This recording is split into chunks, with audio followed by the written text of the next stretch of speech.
السلام علیکم ورحمۃ اللہ وبرکاتہ۔ الحمد للہ رب العالمین الرحمن الرحیم والعاقبۃ للمتقین والصلاة والسلام علی سید الانبیاء والمرسلین محمد وعلی آلہ واصحابہ اجمعین۔ قال اللہ تعالی فی القرآن المجید اعوذ باللہ من الشیطان الرجیم بسم اللہ الرحمن الرحیم۔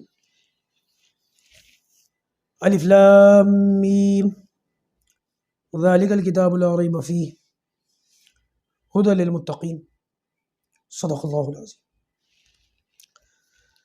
اللہم صلی علی محمد وعلی آل محمد کما صلیت علی ابراہیم وعلی آل ابراہیم انک حمید مجید۔ اللہم بارک علی محمد وعلی آل محمد کما بارکت علی ابراہیم وعلی آل ابراہیم انک حمید مجید۔ مجھے امید ہے کہ آپ تمام ساتھی خیر و عافیت سے ہوں گے۔ گزشتہ نشستوں میں روزے رمضان، سحری، افطاری، تراویح اور دوسرے کئی موضوعات پر بھی الحمدللہ خیر و عافیت کے ساتھ گفتگو ہو گئی اور مکمل ہو گئی۔ اللہ پاک اس کو قبول فرمائے، آخرت میں ہمارے لیے نجات کا ذریعہ بنائے۔ آج انشاءاللہ اللہ تعالیٰ کی کتاب کلام اللہ کے بارے میں، قرآن مجید کے بارے میں تھوڑی سی گفتگو کروں گا، کیونکہ رمضان کے مہینے سے قرآن مجید کو ایک خاص تعلق ہے۔ قرآن مجید رمضان کے مہینے میں نازل ہوا تھا۔ رمضان کا مہینہ آتی تراویح کے اندر باجماعت تراویح، اس کے اندر قرآن مجید تلاوت کیا جاتا ہے، تو لہٰذا اس نسبت سے قرآن مجید کا ذکر کرنا بھی میں مناسب سمجھتا ہوں۔ اللہ پاک مجھ کو حق بات کہنے کی توفیق عطا فرمائے۔ قرآن مجید اللہ تعالیٰ کی آخری آسمانی کتاب ہے، جو اللہ پاک نے اپنے آخری نبی حضرت محمد رسول اللہ صلی اللہ علیہ وسلم پر 23 سال کے عرصے میں تھوڑی تھوڑی نازل فرمائی۔ اس کا جواب میں دے چکا ہوں کہ قرآن مجید رمضان میں نازل ہوا یا 23 سال میں نازل ہوا، ان دونوں باتوں میں کیا مناسب تعویل ہو سکتی ہے، وہ میں بتا چکا ہوں۔ قرآن مجید 6666 آیتوں کا مجموعہ ہے، 30 سپارے ہیں اس کے اندر، 114 سورتیں ہیں، 14 سجدے ہیں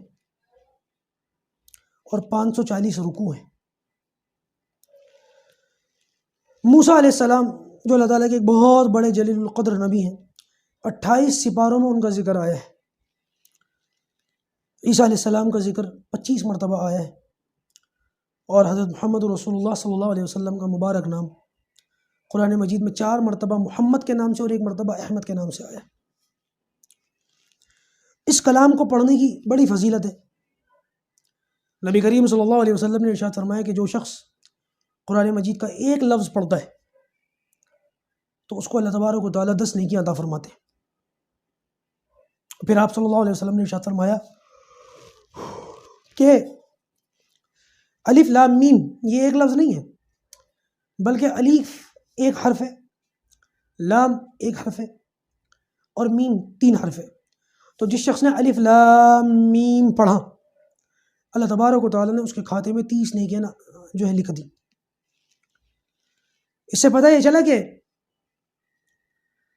رمضان کے مہینے میں وہ جو 70 گنا ثواب لکھا جا رہا ہے، ایک نیکی کو 70 گنا بڑھا کر کے لکھا جا رہا ہے، تو صرف الف لام پڑھنے پر عام حالات میں تو 30 نیکیاں لکھی جا رہی تھی، لیکن جب ہم نے اس کو رمضان میں 70 سے ضرب دیا تو آپ ذرا کیلکولیٹر لے کے ہمت کر کے بیٹھے اور لگائیں نیکیوں کا حساب۔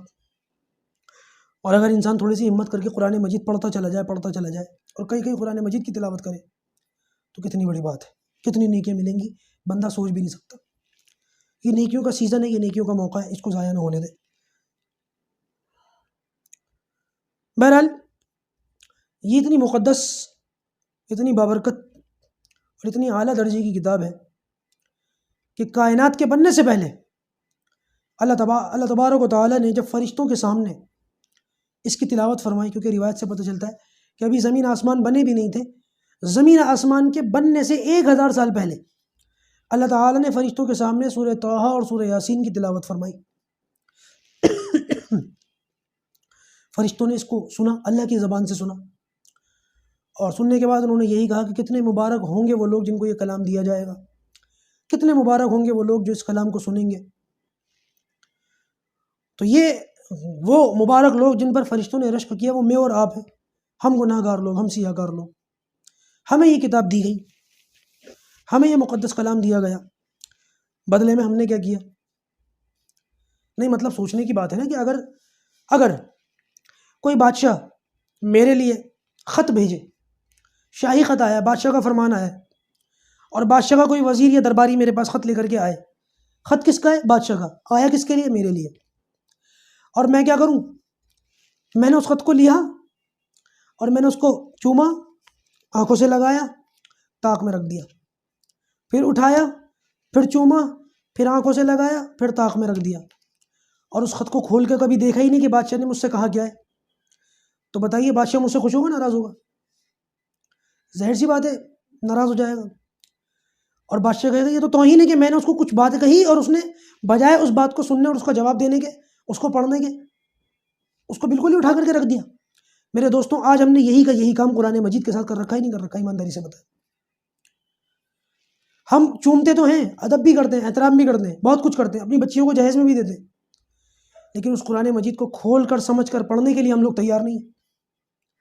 یہ ہمارے لیے غفلت اور کوتاہی کی بات ہے یا نہیں؟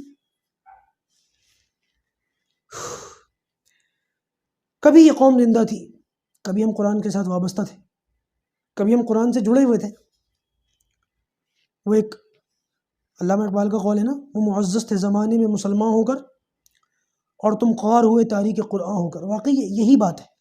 آج جو ہم خوار ہوئے ہیں، آج جو ہم ذلیل ہوئے ہیں، آج جو ہم رسوا ہو رہے ہیں، وہ اس قرآن مجید کو چھوڑنے کی وجہ ہی سے ہو رہے ہیں۔ ہم تراویح میں تو سنتے ہیں، ہم چومتے ہیں، ہم سینے سے لگاتے ہیں، ہم سر پر رکھتے ہیں، ہم آنکھوں پہ لگاتے ہیں، عمل کرنے کو تیار نہیں ہے۔ دیکھیے قرآن مجید کے کچھ حقوق ہیں ہمارے اوپر، جیسے نمبر 1 اس قرآن کو پڑھا جائے، نمبر 2 اس قرآن کو سمجھا جائے۔ ایک تو تلاوت ہو گئی، بغیر سمجھے تلاوت کرنا، ایک تو یہ ہے۔ دوسرا تلاوت کرنے کے ساتھ ساتھ اس کو سمجھنا بھی تو ہے نا، اللہ تعالیٰ نے مجھ سے کیا کہا ہے۔ تیسرا اس پر عمل کرنا ہے، سمجھ لیا، اب عمل کرنا ہے۔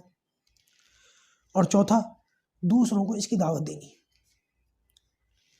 اب ان چاروں ہی معاملات میں اپنے آپ کو پرکھ کر کے دیکھیں کہ کیا قرآن مجید کو ہم اس کی عین، ح، ضاد، طا، قاف ان الفاظ کی ادائیگی کے ساتھ صحیح طریقے سے پڑھتے ہیں آج تک؟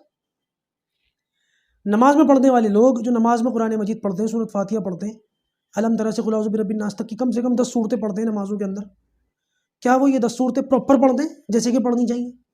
یہ وہی ہماری کھڑی زبان ہے، الم ترا کیف فعل ربک باصحاب الفیل، الم ترا کیف فعل ربک باصحاب الفیل، کتنا فرق ہے دونوں پڑھنے میں؟ ہم کس طریقے سے پڑھتے ہیں؟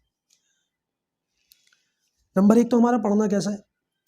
آج اپنے سامنے پرچہ رکھیں اور اس پر نمبر لگائیں کہ قرآن مجید کو پڑھنا، اور اس میں اپنے آپ کو نمبر دیں کہ میں جو پڑھتا ہوں اس حساب سے مجھے کتنے نمبر ملنے چاہیے، 100 میں سے یا 10 میں سے۔ دوسرا پھر یہ دیکھیں کہ کیا ہم قرآن کو سمجھتے ہیں، قرآن کو سمجھا ہم نے؟ یہاں پر نمبر دینے کی کوشش کریں، کیا ہمیں قرآن سمجھ آتا ہے؟ سمجھ نہیں آتا۔ ہمارے محلے میں ایک امام صاحب ہیں، وہ روز رات کو مائک کھول کے، لاؤڈ اسپیکر کھول کے تفسیر کرتے ہیں۔ خیر میں تو اتفاق نہیں رکھتا کہ اس طریقے سے تفسیر کی جائے، لیکن وہ کرتے، روز کرتے ہیں، سالوں ہو گئے، سالوں، لیکن لاؤڈ اسپیکر کھلا ہوا ہے، قرآن کی تلاوت ہو رہی ہے، تفسیر چل رہی ہے، اور لوگ اپنے دھندوں پانی میں لگے ہوئے ہیں۔ کوئی پان بیچ رہا ہے، کوئی گوشت بیچ رہا ہے، کوئی پرچون کی دکان کھول کے بیٹھا ہوا ہے، کوئی پکوڑیاں بیچ رہا ہے، کوئی کچھ، اور لوگ بھی آ رہے ہیں جا رہے ہیں۔ اور حالت یہ ہے کہ اندر مسجد میں تفسیر ہو رہی ہے، لاؤڈ اسپیکر میں باہر آواز آ رہی ہے، اور باہر لوگ گاڑیاں چلاتے ہوئے لڑ رہے ہیں، ایک دوسرے کو گالیاں دے رہے ہیں، لوگ یاری دوستی میں گالیاں دے رہے ہیں، چائے کی چسکیاں مارتے ہوئے ایک دوسرے کو گالیاں دے رہے ہیں، تیری ماں کی تیری بہن کی کر رہا ہے، قرآن کی آواز آ رہی ہے، پیغمبر کا نام آ رہا ہے، اور سننے کے بجائے ادب سے خاموش ہونے کے بجائے۔ اس لیے میں کہتا ہوں میں متفق نہیں ہوں، لیکن یہ ہمارا اشر ہے کہ قرآن کو کس طریقے سے ہم نے ویلیو دے رکھی ہے آج۔ ایک ہوا کہ قرآن کو پڑھنا، اور دوسرا ہوا قرآن کو سمجھنا، اور تیسرا ہوا قرآن پر عمل کرنا۔ عمل تو ہمارا کیا ہی ہوگا، جس طرح کے ہمارے اعمال ہیں ہم سب جانتے ہیں کہ قرآن سے ہمارے عمل کتنے دور ہیں۔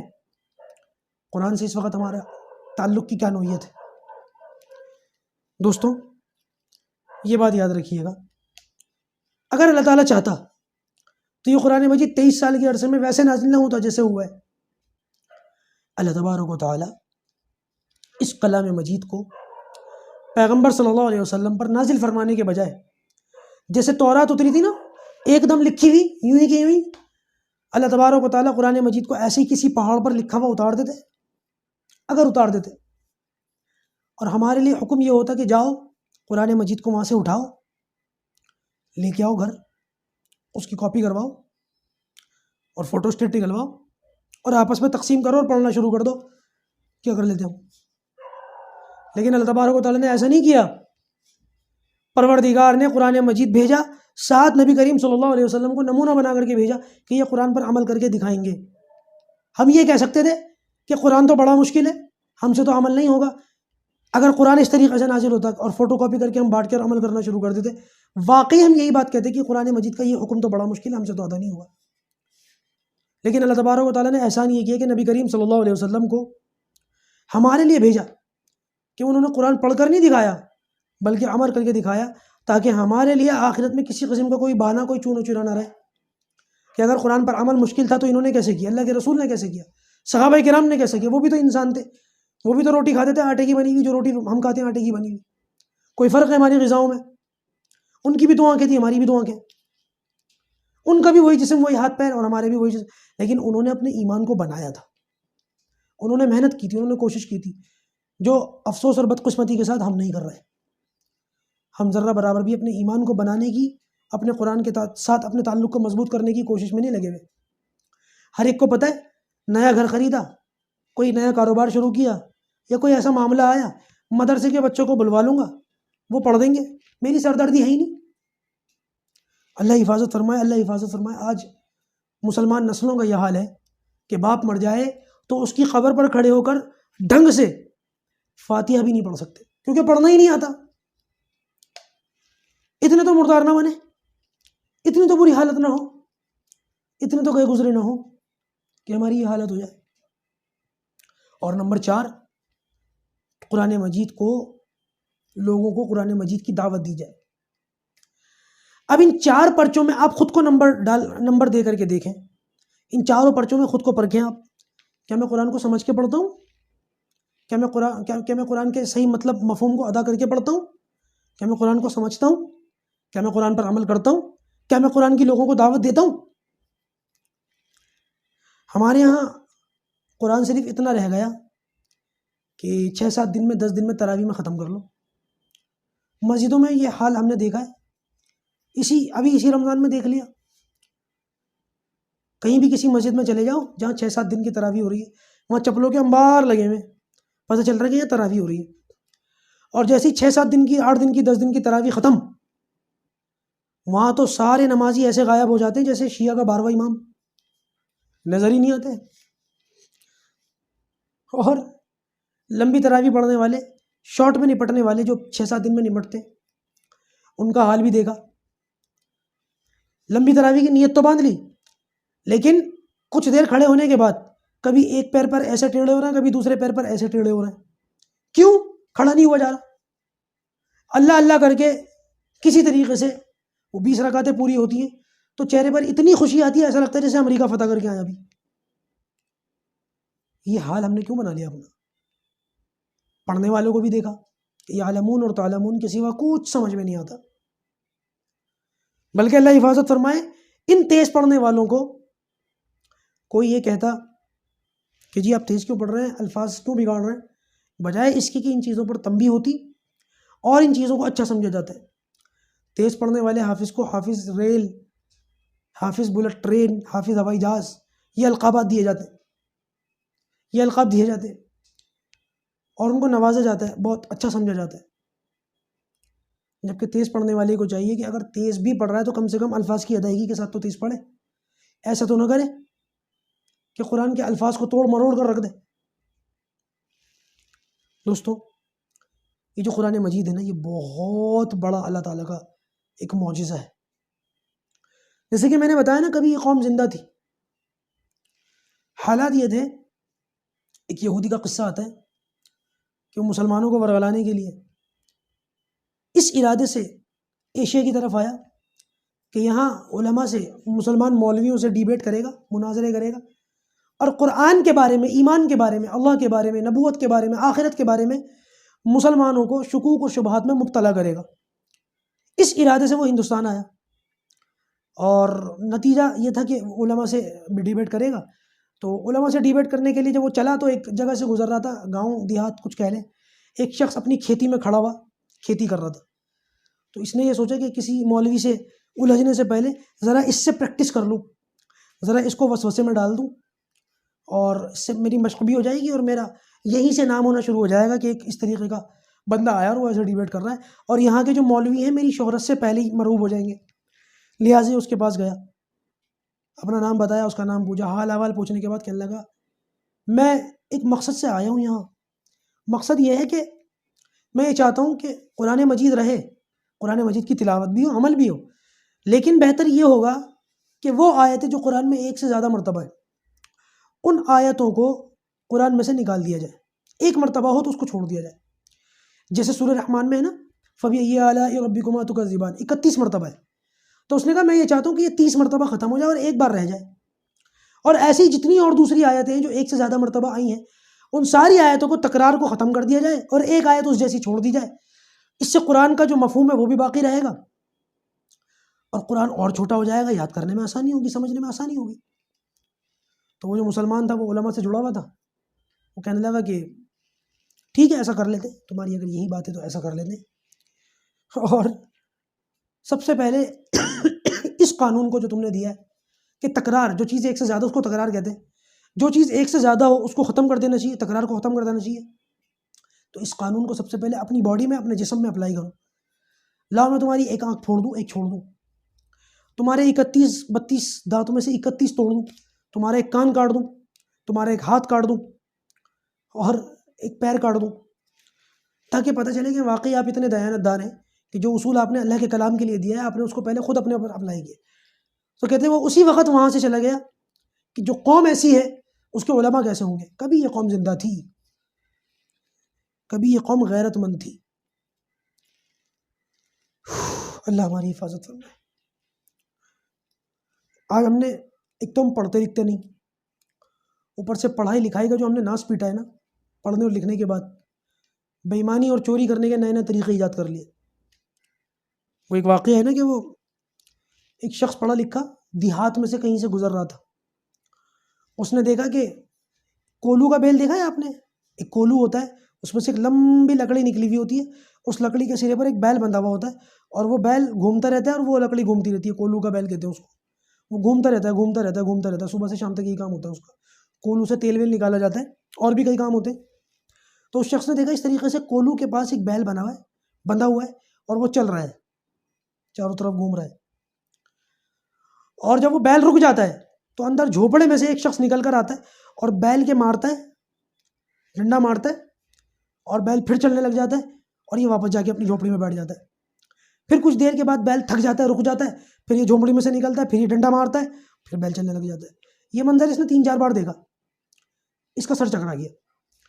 ایک بار جب بیل رکا اور یہ مارنے کے لیے باہر آیا تو اس نے پوچھ لیا اس سے، بھائی صاحب ایک بات بتاؤ، تم تو بیٹھے ہوئے اندر جھوپڑی میں، تمہیں باہر کا تو دکھ نہیں رہا، جب یہ بیل چلتے چلتے رک جاتا ہے تو تمہیں کیسے پتہ چلتا ہے کہ یہ رک گیا؟ جیسے یہ رکتا تم باہر آ جاتے ہو اور آگے اس کے ڈنڈا لگا دیتے ہو اور یہ چل پڑتا ہے۔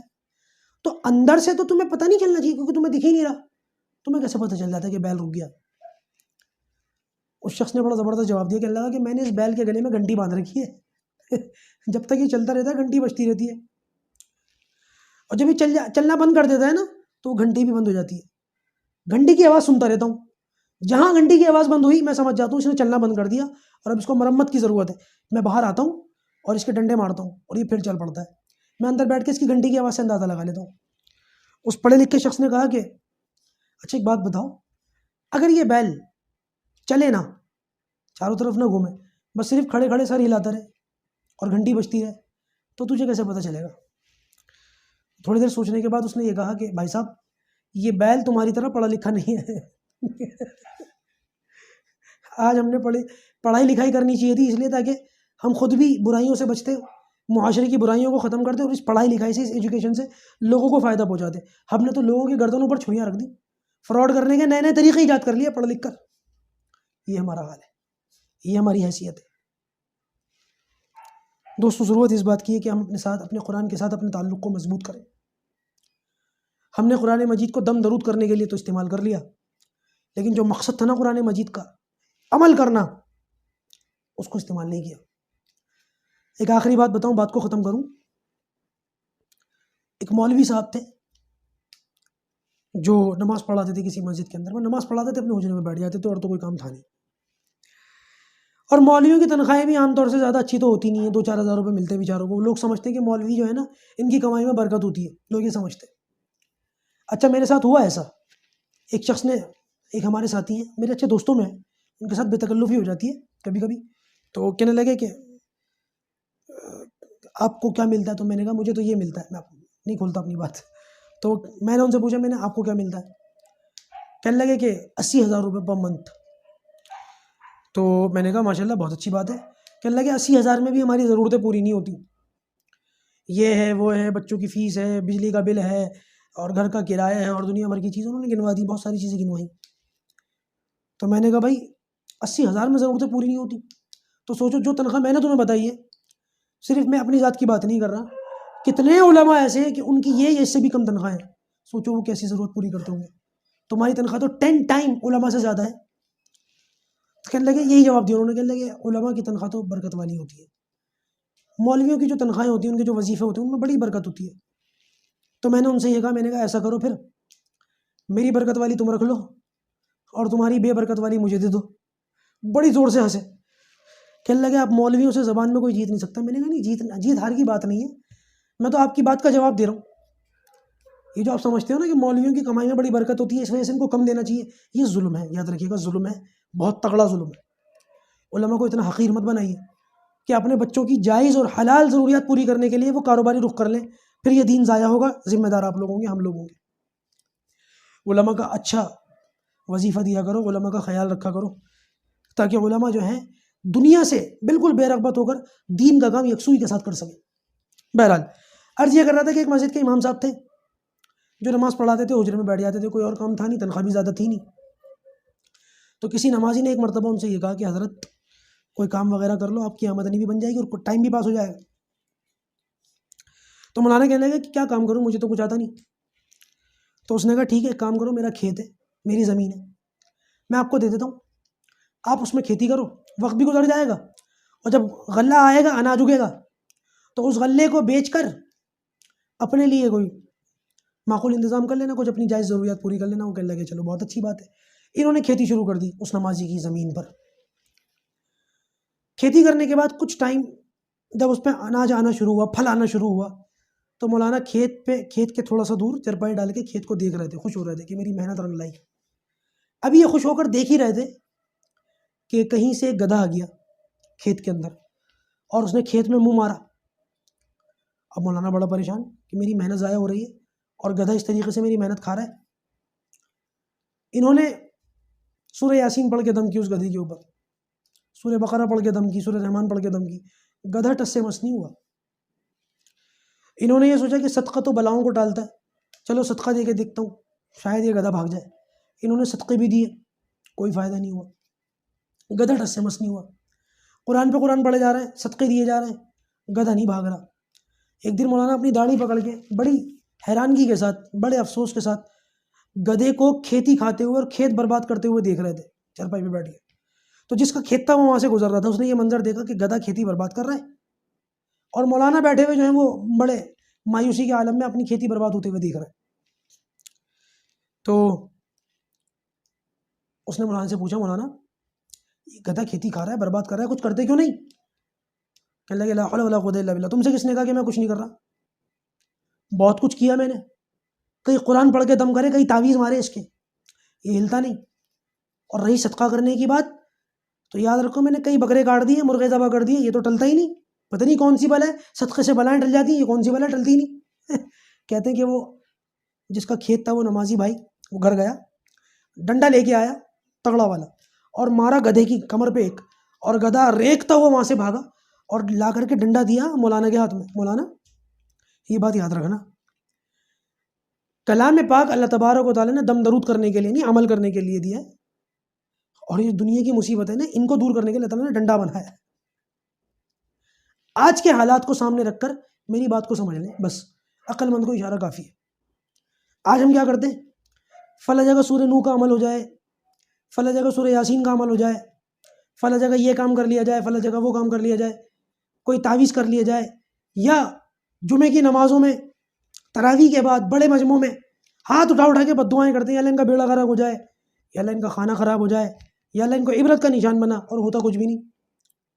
کیوں؟ کیونکہ زمینی سطح پر ہم نے محنت کچھ بھی نہیں کی، بس خالی دعائیں ہوتی ہیں، ہمارے دل کی آرزویں، حسرتیں اور تمنائیں ہوتی ہیں، اور یہ پوری نہیں ہوتی جب تک محنت نہ کی جائے. لیس بامانیکم ولا امانی اہل الکتاب.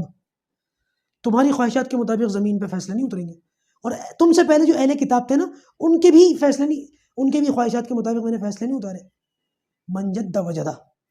دنیا دار الاسباب ہے، جو محنت کرے گا وہ پالے گا. دنیا کے اندر اگر کافر بھی کفر پھیلانے کی محنت کرے گا تو کفر پھیل جائے گا. لہٰذا کافر تو محنت کریں سیاست میں اور کفر میں اور دنیا بھر کی چیزوں میں، اور ہم لوگ کچھ بھی نہ کریں، صرف مسجدوں میں بیٹھ کے دعائیں دیتے رہیں، بد دعائیں کرتے رہیں، اس سے کچھ بھی نہیں ہونے والا. دوستو، قرآن مجید بے شک برکت کی چیز ہے، سر پر لگائیے، آنکھوں سے لگائیے، لیکن پہلے عمل کیجیے. اور دنیا کی مصیبتوں سے لڑنے کے لیے زمینی سطح پر میدان میں آ کر کے مقابلہ کرنا پڑے گا، تب یہ مصیبتیں ختم ہوں گی، تب یہ حالات درست ہوں گے. قرآن پڑھ کے دشمن کی طرف تصور کر کے پھونک مارنے سے کچھ بھی نہیں ہوگا. امید ہے کہ یہ بات سمجھ آ گئی ہوگی. اللہ پاک مجھ کو صحیح کہنے کی اور ہم سب کو عمل کرنے کی توفیق عطا فرمائے. السلام علیکم ورحمۃ اللہ وبرکاتہ.